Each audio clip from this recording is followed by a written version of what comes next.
व्यवस्था विवरण पुस्तक के माध्यम से हमारी ज्ञान यात्रा के दौरान मैंने जॉर्ज हैंडेल की उस रचना का उल्लेख किया था जिसे हम आमतौर पर हैंडेल का मसीहा कहते हैं।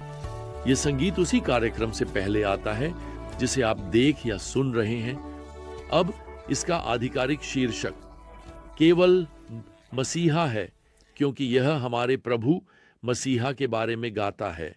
अब शायद मसीहा का सबसे प्रसिद्ध हिस्सा वह है जिसे हम हलेलुया कोरस कहते हैं।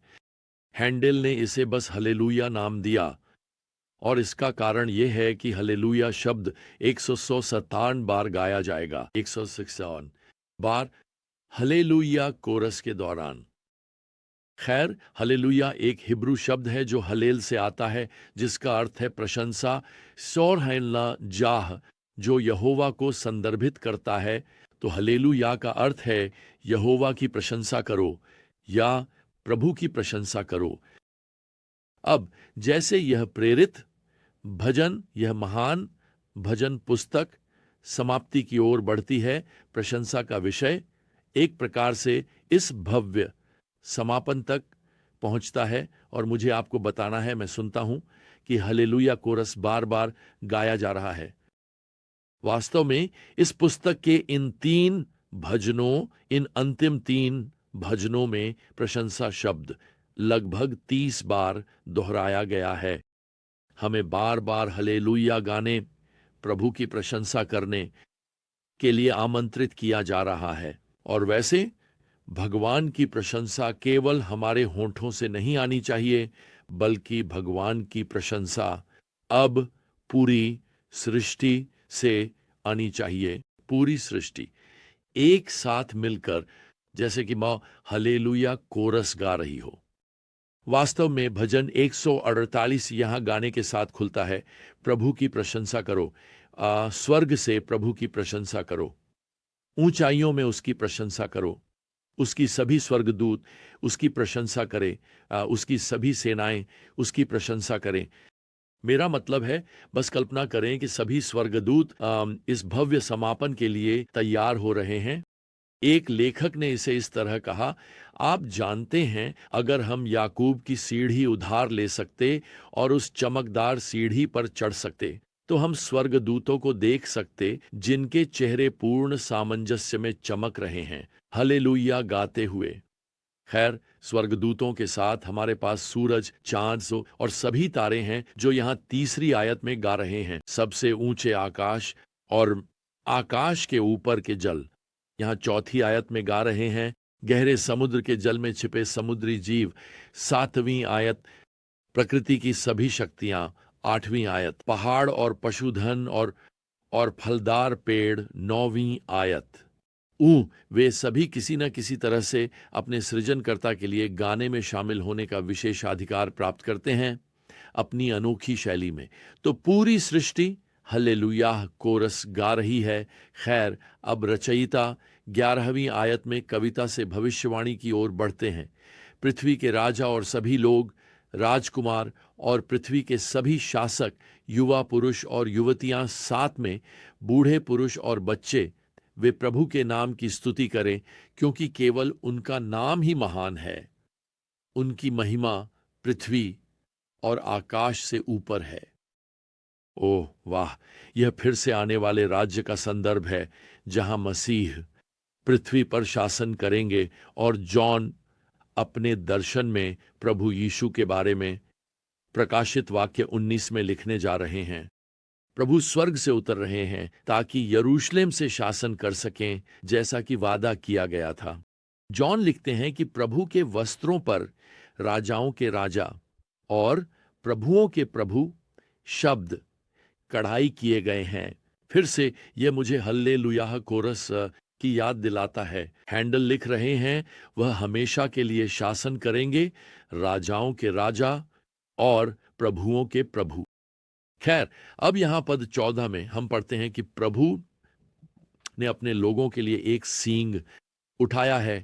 अब पूरे शास्त्र में एक सींग शक्ति का प्रतीक है, या एक राजा या एक राज्य का। फिर से यह आगे की ओर देख रहा है। यह उस समय की ओर देख रहा है जब उद्धार का सींग यानी राजा यीशु अपनी शक्ति में पृथ्वी पर अपने राज्य में शासन करेंगे। खैर, अब भजन 139 इज़राइल राष्ट्र की उनके मसीहा और आने वाले राज्य के प्रति प्रतिक्रिया है। खैर, वे यहां पद 1 में भी गाना शुरू करते हैं, प्रभु की स्तुति करो, प्रभु के लिए एक नया गीत गाओ, धर्मियों की सभा में उसकी स्तुति गाओ। इस्राएल अपने निर्माता में आनंदित हो, सिय्योन के बच्चे यानी यरूशलेम अपने राजा में आनंदित हो। खैर, इसके साथ भजनकार कुछ ऐसा शामिल करता है जो आपको नए नियम की कृपा के युग में जी रहे एक ईसाई के रूप में भ्रमित कर सकता है। हम यहां पद 6 में पढ़ते हैं, उनके गले में परमेश्वर की ऊंची स्तुति और उनके हाथों में दोधारी तलवारें हों ताकि वे राष्ट्रों पर प्रतिशोध लें और लोगों पर दंड दें। खैर, अगर आप अब तक मेरे साथ इस ज्ञान यात्रा में सफर कर रहे हैं तो आप जानते हैं कि इज़राइल की भूमिका, जो कि ईश्वर के प्रतिनिधियों के रूप में धर्मशाही में जी रही थी, उन पर न्याय करना था जो ईश्वर का विरोध करते थे। पुराने नियम में पापियों को अक्सर उन दिनों में तुरंत से न्याय का सामना करना पड़ता था और इज़राइल ईश्वर के हाथ में न्याय का उपकरण था। और हमें यहां पद 9 में बहुत स्पष्ट रूप से बताया गया है कि यह इज़राइल को उन पर लिखा हुआ न्याय लागू करना था। दूसरे शब्दों में, इज़राइल न्याय का फैसला नहीं लिखता, ईश्वर लिखते हैं। लेकिन पुराने नियम के इस काल में इज़राइल को ईश्वर के न्याय या फैसले को लागू करना था। जहां आज अनुग्रह के काल में चर्च की भूमिका इज़राइल की भूमिका नहीं है, हम इज़राइल नहीं हैं।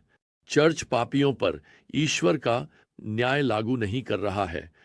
वास्तव में प्रेरित पौलुस रोमियो की पुस्तक में लिखते हैं कि पापी वर्तमान में अपने लिए आने वाले न्याय के लिए दिव्य क्रोध संचित कर रहे हैं, जहां ईश्वर अंततः और अंतिम रूप से इसे प्रदान करेंगे। तो आज सिर्फ इसलिए कि पापियों को उनके ईश्वर के खिलाफ दुष्ट विद्रोह के लिए तुरंत न्याय नहीं मिलता, सिर्फ इसलिए कि वे इससे बचते हुए प्रतीत होते हैं। खैर, इसका मतलब यह नहीं है कि ईश्वर अब पाप की परवाह नहीं करते। ओह नहीं, हम एक ऐसे दिन में जी रहे हैं जिसे हम महान धैर्य, महान अनुग्रह कह सकते हैं, लेकिन साथ ही एक चेतावनी का दिन भी।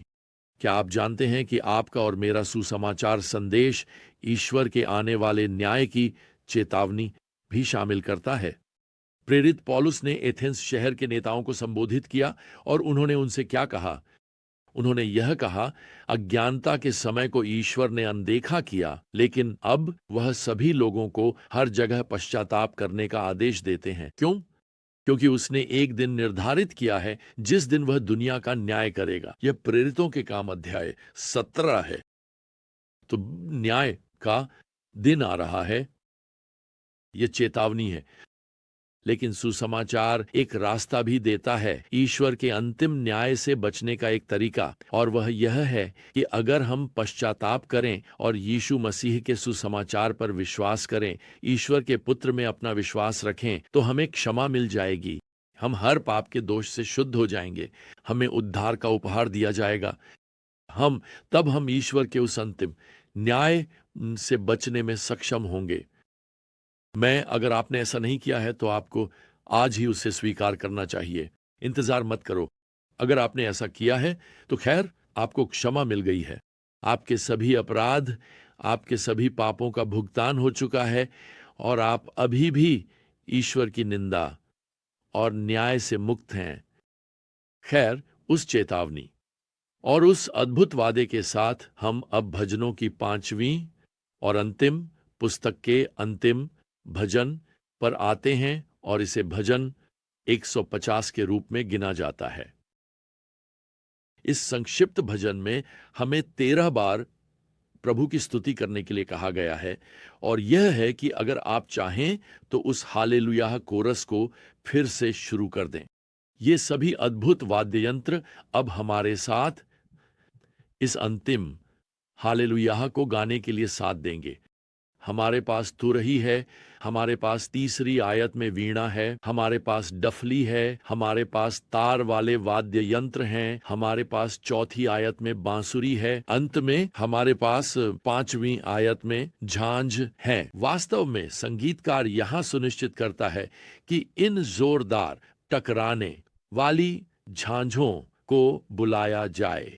हम इस अंतिम भजन में भगवान की स्तुति करते समय बिल्कुल निर्णय शांत नहीं रह सकते। मुझे लगता है कि यह कुछ ऐसा है जैसे आप अपने तीसरी कक्षा के बच्चे को क्रिसमस के लिए ड्रम का सेट दे रहे हों। खैर, आने वाले दिनों में हम इसके बारे में सुनेंगे। खैर, भजनकार हमें यहाँ प्रभावी रूप से बता रहा है कि चुप न रहें, जैसे कि कई दुनिया को हमारी भगवान की स्तुति की यह आनंदमय ध्वनि सुनने दें।